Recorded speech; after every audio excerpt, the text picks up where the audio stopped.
Alright, so now we're on to this other topic. For those of you that have not already have heard, the sinkhole the sinkholes in Florida have now taken the life of someone, or has possibly taken the life of someone. So, recent developments here. I, for one, cannot say if this is the first time that sinkholes have taken the life of someone, because I'm not certain, to be honest. Like, this is actually not the first time, though, that I have heard about this. I mentioned earlier in this broadcast that I am a subscriber to Vice. So Vice actually has done a documentary about sinkholes in Florida. So now, because of this recent development, I'm pretty sure that the Vice will definitely come back to this topic again because, someone fell into a sinkhole. And oh boy, what a way to go, huh?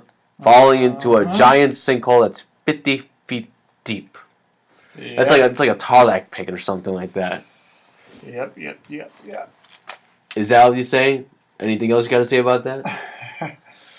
Well, I'm looking at this article. All Jeremy Bush can do is wait for word that Florida authorities have recovered the body of his brother from a sinkhole that opened beneath the bedroom of the family's suburban Tampa home. Man, imagine that. You're just asleep at night, and all of a sudden a giant hole just pops right below you, and you fall right into it. I wonder how sinkholes.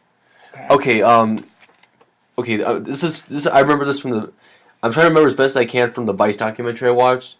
It has to do with how Florida is using the water resources. The problem is that they're not using the water resources sufficiently. There's like these pools of water in inland Florida that exist, and like these pools like keep the limestone together, the structure together. And what I mean by structure, I mean the surface, not the actual human-made buildings.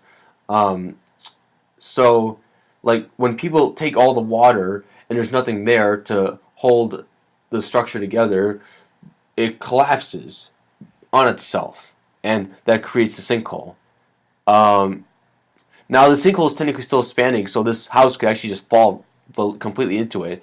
Now I just mentioned my explanation for the sinkhole incident. I cannot actually be certain that that was right, so my bad if I'm wrong there. I'm trying to remember best as I can off the top of my head from watching the Vice documentary. So if you want, exactly what Vice said, then go check out the Vice documentary. So we'll continue reading this article here.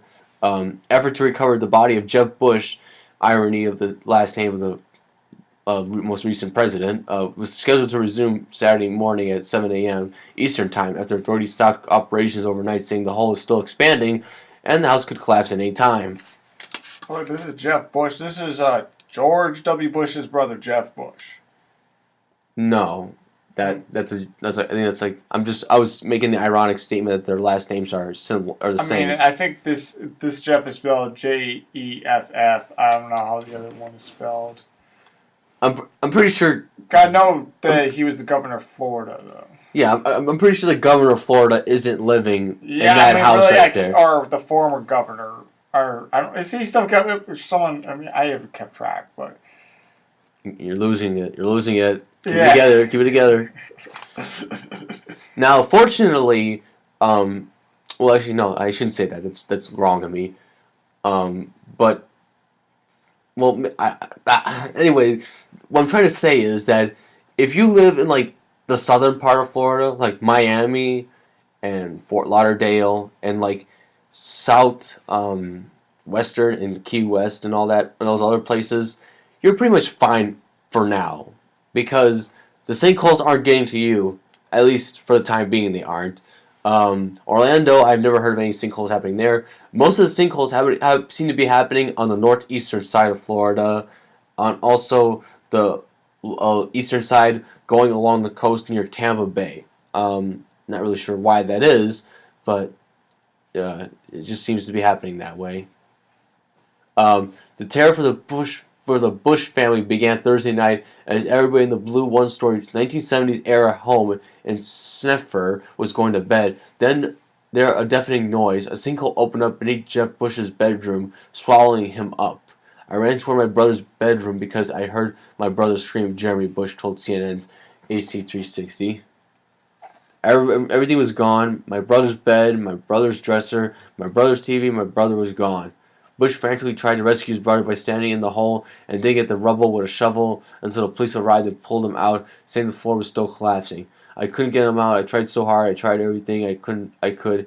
He said he through tears. I could swear I heard him calling out. I think I actually saw that. That was actually pretty emotional. Like he was crying. Jeez. He was on the verge of crying, or he was crying.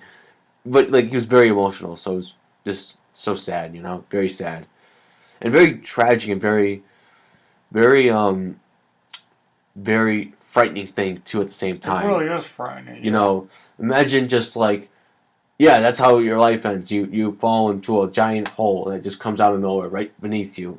So yeah, exactly. Moment of silence.